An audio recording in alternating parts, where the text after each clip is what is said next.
Jujutsu Kaisen chapter 258 का spoiler आ चुका है एंड इसमें हमें पता चलता है कि जो पावर आज तक हम लोग यूजी का समझ रहे थे वो उसका है ही नहीं। साथ में सुगुना ने अपना डोमेन ओपन कर लिया है, लेकिन ये रियल डोमेन है ही नहीं। एंड लास्ट में वो समन करता है। सबसे पहले तुम में से 90% लोगों ने सब्सक्राइब नहीं कर रखा है, तो पहले जाकर के सब्सक्राइब करो। तो जैसे कि चैप्टर 258 स्टार्ट होता है, जहां नरेटर बताता है कि 2 ब्लैक फ्लैश मारने के बाद गोजो ने रिवर्स कर्स टेक्निक को गेन कर लिया था, क्योंकि वो अवेकन स्टेट में था। इसी तरह यहाँ पे सुगुना भी अपने हाथ को रीजनरेट कर सकता था। 7 लगातार ब्लैक फ्लैश खाने की वजह से वो अपने आरसीटी के आउटपुट को गेन नहीं कर पाया। एंड नरेटर ये भी बताता है कि यूजी ने जितने भी ब्लैक फ्लैशेस मारे हैं वो सब उसने सुगुना एंड मेगुमी के सोल के बीच में मारा है, जिसकी वजह से कि पहला काम ये हुआ कि सुगुना का मेगुमी के सोल के ऊपर कंट्रोल डल हुआ। दूसरा, सुगुना की कर्स एनर्जी का आउटपुट घट गया। एंड लास्ट में कि ब्लैक फ्लैश खाने की वजह से सुगुना को काफी डैमेज हुआ होगा, बट सुगुना फिर भी यूज करता है डोमेन एक्सपेंशन मेलोब्रेंट श्राइन। नरेटर भी कहता है कि किंग का डोमेन वापस आ चुका है, वो भी ब्लैक स्पार्क के साथ। तो जितने भी चीज डोमेन के रेंज में होते हैं वो सब कटना शुरू हो जाता है। नरेटर बताता है कि despite including a certain element and including binding vow, Suguna मेलोब्रेंट श्राइन को रेप्लिकेट कर पाया, वो भी बिना इसके इफेक्टिव रेंज एंड आउटपुट को खोए हुए, वो भी ब्लैक फ्लैश खाने के बाद।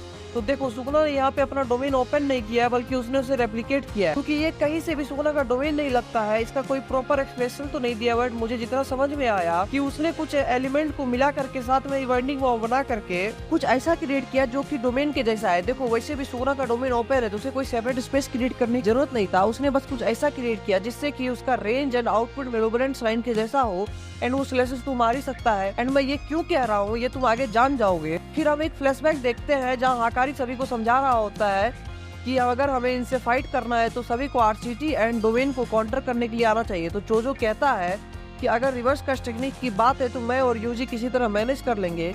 यूजी भी सोच में पड़ जाता है कि कैसे। तो चोजो जो भी लोग आरसीटी यूज कर सकते थे उनसे पूछता है कि तुम लोग आरसीटी से अपना बॉडी तो रीजनरेट कर लेते हो, बट जो ब्लड लॉस्ट होता है उसको कैसे कंपनसेट करते हो। तो हाकारी एंड यूटा तो यहाँ पे आंसर भी नहीं दे पाते हैं।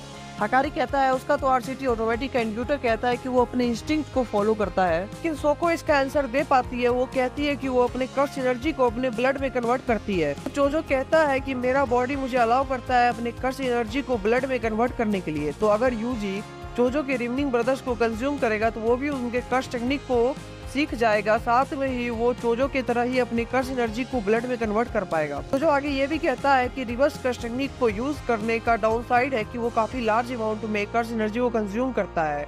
इससे यूजी एंड चोजो को कोई फर्क नहीं पड़ता है, क्योंकि उनका बॉडी स्पेशल है। फिर चोजो यूजी से कहता है किसी ऐसे के साथ पेयर होने के लिए जो कि रिवर्स कर्स टेक्निक को यूज कर सकता है। वो लोग बॉडी स्वैपिंग करेंगे। तो यूजी यहाँ पे कंफ्यूज होता है कि चोजो क्या कह रहा है। तो वो यूजी से बताता है कि वो अपनी कर्स टेक्निक के हेल्प से सिर्फ आदमी को ही एक जगह से दूसरी जगह ट्रांसफर नहीं कर सकता है, बल्कि मैं सोल स्वैप भी कर सकता हूँ। तो कुसकाबे कहता है कि जब सुगुना ने यूजी के बॉडी को टेक ओवर किया एंड अपने कर्स एनर्जी को यूज किया था, एंड उसके निकलने के बाद भी यूजी का बॉडी को एक स्पेशल ग्रेड का जुजुत्सु याद है, तो वो कहता है कि हम भी ऐसा ही करेंगे सोल स्वैप की हेल्प से। कहता है कि पहले कुसकाबे सोल स्वैप करेगा एंड यूजी के बॉडी को simple domain and curse energy manipulation सिखाएगा।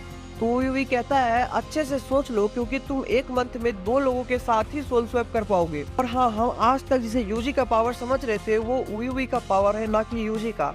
एंड ये सब प्लानिंग ये लोग गोजो वर्सेस सुगुना के बैटल से पहले कर रहे थे। काफी लोग सोचते हैं कि इन्हें पहले से पता था कि गोजो हार जाएगा, या फिर इन लोगों को गोजो पे भरोसा ही नहीं था। तो ऐसा नहीं है। नॉर्मली वॉर में या फाइट में एक बैकअप प्लान रहना चाहिए। सो ये लोग भी एक बैकअप प्लान बना रहे थे।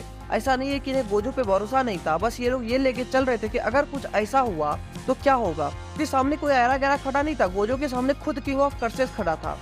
एंड फिर वापस हम लोग बैटल में आते हैं, जहाँ यूजी सुगुना के डोमेन को काउंटर करने के लिए सिंपल डोमेन का यूज करता है। एंड यूजी नोटिस करता है कि सुगुना का डोमेन इनकम्प्लीट है एंड उसमें काफी सारे लूप होल है, तो वो उसे इंजोर कर सकता है, जो कि मेरे इस थ्योरी को और भी ज्यादा मजबूत बना देता है कि ये एक्चुअल में डोमेन है ही नहीं।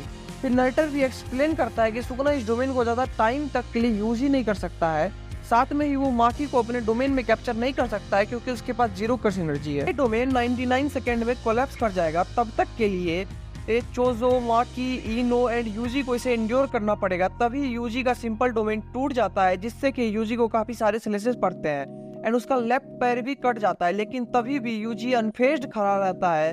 बट अचानक सभी स्लेसेस रुक जाते हैं, जिसे देख करके यूजी सोचता है कि उन लोगों ने सुगुना के डोमेन को एंड्योर कर लिया। बट तभी सुगुना समन करता है। フーガ、それを एडिटर का कमेंट होता है flame of certain death close in. मुझे ऐसा क्यों लग रहा है नेक्स्ट चैप्टर में कोई मरने वाला है। साथ में ही भाई क्या ही पीक चैप्टर था। बट सबसे जो भयंकर चीज नोटिस करने वाली थी वो ये कि यूजी ने एक बार फुल स्वैप कुशकाबे के साथ किया सिंपल डोमेन वगैरह लर्न करने के लिए, लेकिन उसने सेकंड टाइम किसके साथ किया जिसने उसे आरसीटी सिखाया हो एंड या शायद कुछ और भी, वो चोजो, यूटा, सोको या फिर गोजो था। तो हमें फ्यूचर में ही पता चलेगा या इस पे किसी और वीडियो में बात करेंगे।